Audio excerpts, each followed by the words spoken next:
Bom dia, boa tarde, boa noite, pessoal. Estamos aqui novamente no podcast na temporada especial da Monkin com o Banco BV, através da BVX.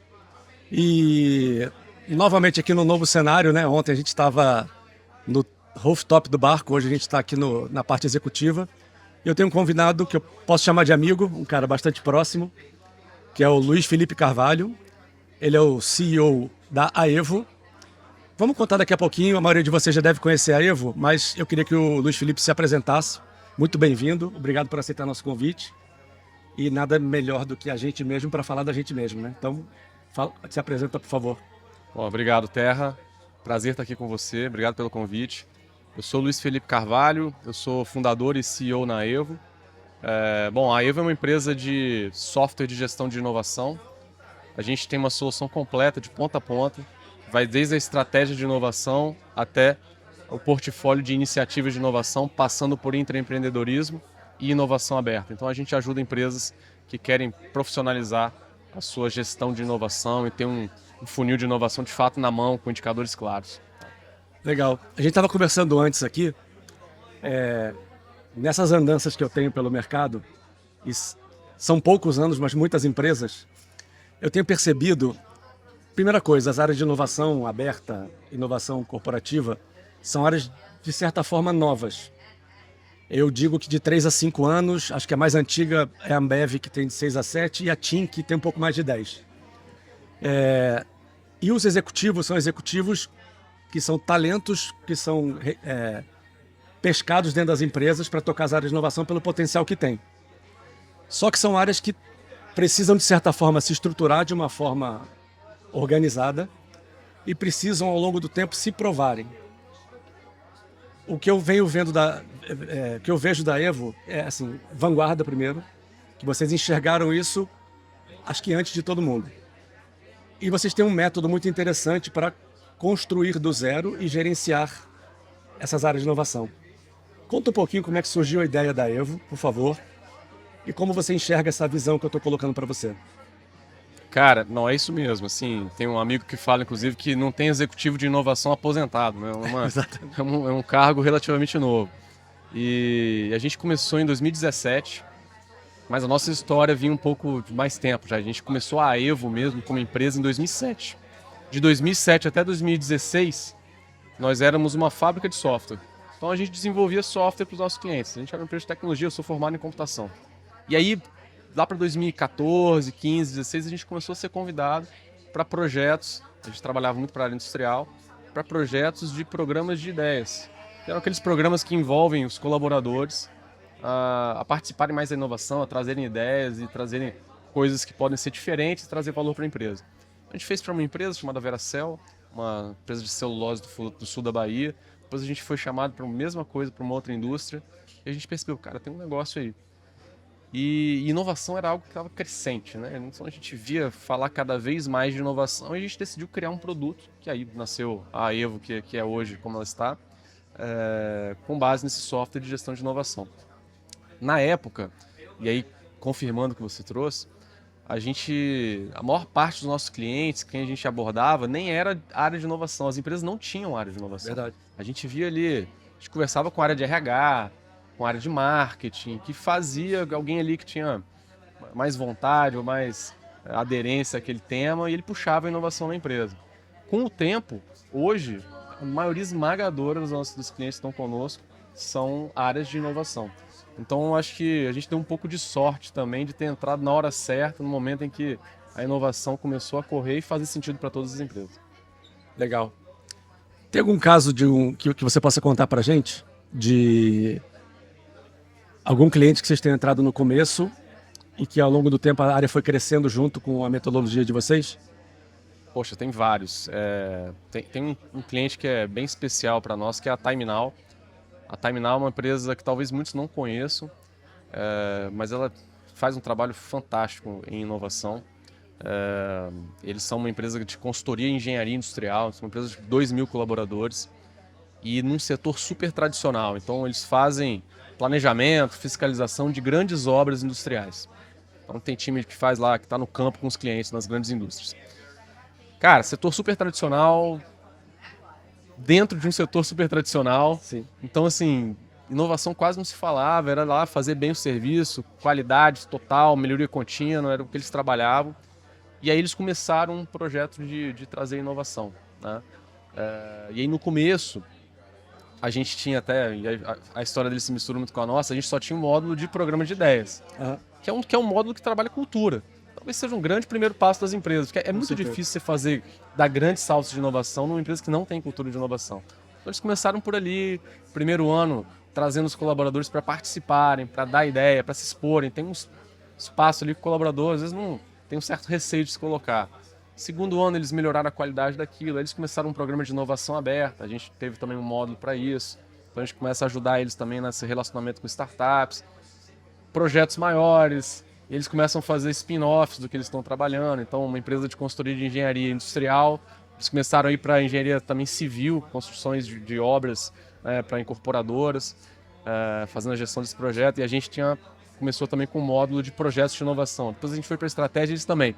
Hoje é uma empresa que tem programa que um colaborador pode se tornar sócio de um negócio que ele cria. A inovação surge fortemente.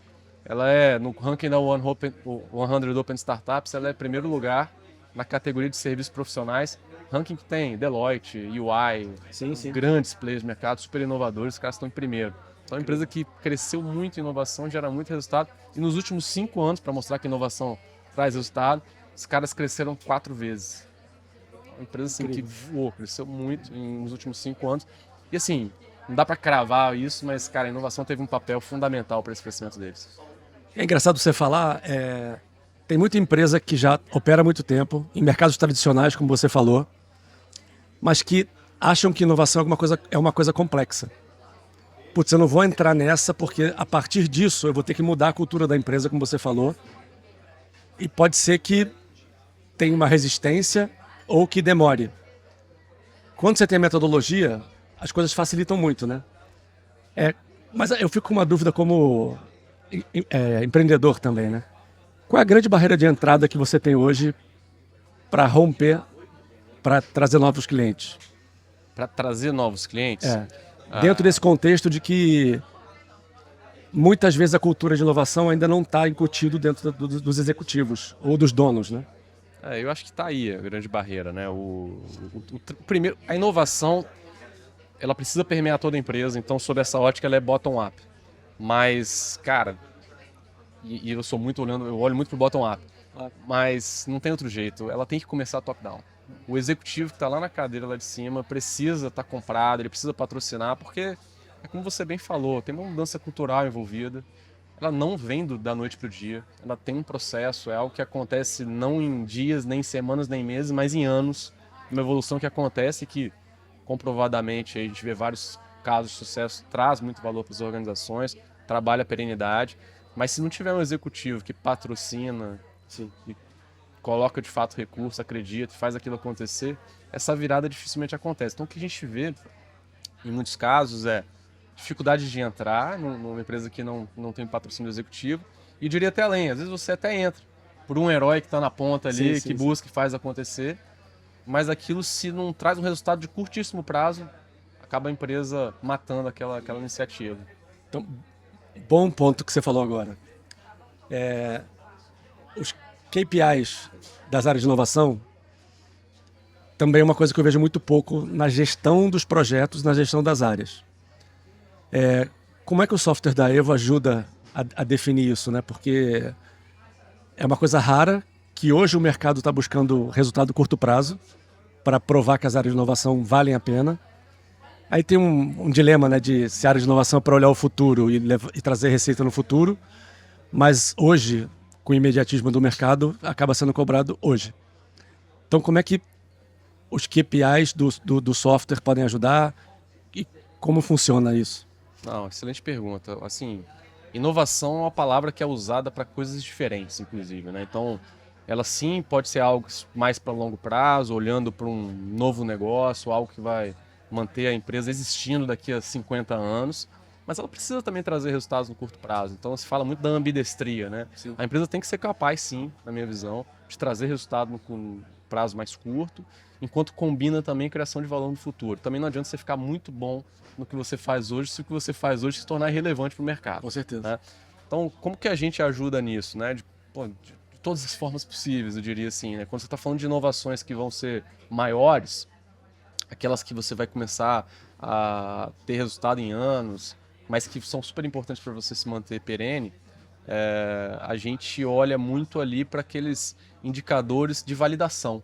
Você está criando algo novo, então você tem que identificar, cara, quais são as hipóteses mais relevantes para esse negócio novo. Então, por exemplo, se o Uber, quando lança o aplicativo dele, o que ele queria validar primeiro? Será que é as 5 estrelas que os passageiros dão quando passeiam com ele no carro ali, quando fazem uma viagem? Então, cara, então pode ser uma validação importante. Então, valida isso, cria o menor experimento para isso acontecer. A gente tem um módulo para isso, para que a empresa possa colocar num projeto ou num piloto, definir quais são os indicadores que ela quer medir, para validar aquilo e fazer isso em ciclos. Né? Então, vou aprendendo e fazendo ciclos em cima disso. Mas, para mim, o mais relevante, Terra, e aí olhando para uma empresa que investe consistentemente em inovação, que olha para a inovação não como um lampejo, mas algo que envolve disciplina, que eu faço de maneira consistente, é o funil de inovação. O gestor de inovação tem que ter o funil da inovação na mão. Ele tem que entender quanto que entra de volume de entrada, seja isso recurso, investimento da empresa, como é que estão as conversões entre etapas. Então, cara, quantas ideias eu estou gerando? Legal. Quanto vira de projeto implementado? Qual o tempo que isso acontece? E qual o valor que eu gero na outra ponta?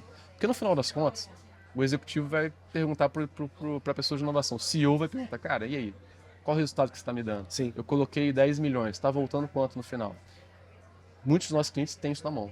Eu vou dar um caso aqui que é público, Energisa, por exemplo, é um grande distribuidor de energia, distribui energia para 24% do território brasileiro. Esses caras, o programa de inovação deles dá 20 vezes retorno. Ou seja, para cada real que eles investem, Caramba, sai 20 do outro lado. Aí tem isso medido minuto a minuto quase pelo software. E o cara fica... Quando o cara fica profissional nisso, ele faz 20, ele quer fazer 30. Perfeito. Ele está se perguntando, cara, qual conversão que eu tenho que atuar aqui? E ele tem isso claro, ele sabe, vou atuar aqui na conversão de projetos, de ideias para projetos, se eu melhorar isso é o lugar melhor, onde eu mais vou trazer resultado. Então ele coloca ação naquele ponto. Cara, o executivo de inovação que tem isso na mão, tem tudo, cara. Tá resolvido. Tem um mapa claro, tá Com resolvido. certeza. E inteligência artificial. A gente estava conversando antes também que pode dar uma acelerada nos resultados e na evolução dos produtos e dos projetos. Como é que a Evo está nesse sentido? Cara, a gente está muito forte em IA generativa. A gente tem feito projetos junto com os nossos clientes, tá? A gente vai até fazer um lançamento no Web Summit, o primeiro lançamento, inclusive no palco do Web Summit. Mas a ideia, cara, é como a gente... Eu falei muito de funil de inovação, Sim, né? sim. E a necessidade de gerenciar isso, a gente quer daqui a alguns anos matar o funil. A gente quer como é que a gente faz o caminho da ideia até aquela inovação estar implementada o mais rápido possível. A gente percebe que a IA generativa pode ajudar muito nisso. Porque no final das contas o que a gente dá o que ela consegue é trazer aumentar a capacidade, não sei se a capacidade é a mesma palavra, mas aumentar a quantidade de informações que que um colaborador de uma empresa tem para trazer aquela inovação. Então o que acontece? Pensa num colaborador, vou usar o mesmo exemplo da Energisa, vai. Cara, um colaborador ali, são quase 20 mil colaboradores. Se um eletricista da Energisa, o cara que está trabalhando no poste em manutenção, tem uma ideia muito boa, cara, você multiplica aquilo por 500, porque tem 500 que fazem a mesma coisa que ele faz. Então, muitas vezes ele, ao ter uma ideia, ele não tem noção do tamanho daquilo para a empresa e nem de quanto aquilo pode escalar e quão viável é. Quando você coloca IA junto desse cara, ele começa a ter esses superpoderes, né? Porque a ideia dele, ele conhece o problema, ele sabe como resolver, e a IA ajuda ele a mapear, cara, a viabilidade disso, como aquilo pode chegar, qual o tamanho aquilo pode chegar na empresa, muito mais. E em todas as etapas subsequentes. Então a gente pode ajudar, falei aqui, projetos maiores. A gente está estudando indicar, recomendar que tarefas e indicadores você vai medir para ter a validação mais rápida, que vai te permitir saber se eu preciso ou não escalar aquele projeto. Então, em todas as etapas, a IA pode ajudar, trazendo informação, trazendo insights, para que a gente fique com instinto, de fato. Cara, a ideia vem da pessoa. Né? Se eu vou fazer aquilo ou não, vem do gestor que avalia. Né? Sim, no projeto também. Mas a IA ajudando ele a fazer aquilo muito mais rápido. E por que o Luiz Felipe está no South Summit? Pô, tô no South Summit porque, pô, tem que estar aqui, né, cara? Não, Trabalho com inovação, tá todo mundo de inovação aqui. É um lugar que, pô, tem trocas como essa com você que eu tô tendo. Diversas pessoas aqui brilhantes falando no palco e nos corredores do evento aqui, né? Tem muita troca legal. Eu acho que a parte que eu mais gosto do South Summit, inclusive, é essa, né? São as trocas. É um evento que o app funciona bem, te direciona para reuniões e tal. Então, muito legal ver o que a galera tá fazendo e conhecer mais sobre inovação. Boa.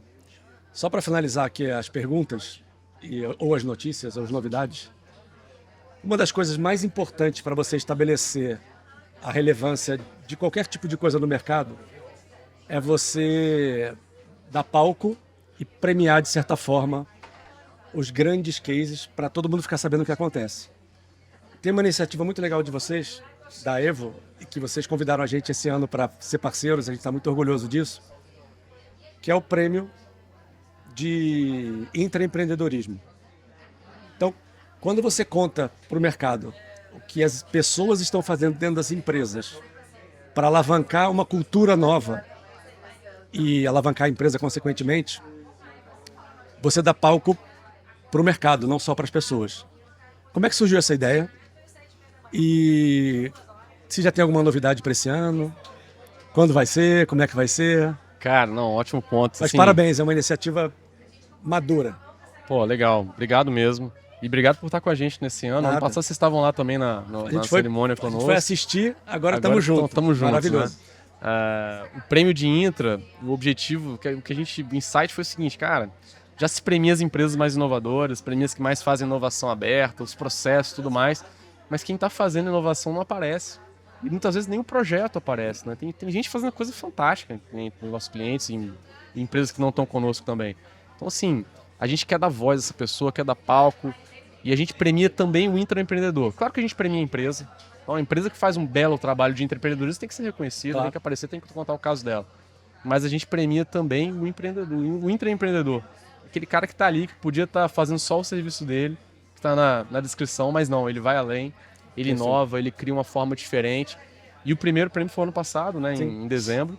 A gente trouxe dezenas de empresas ali, premiamos diversas pessoas do mercado. Trouxemos uma categoria específica para ESG.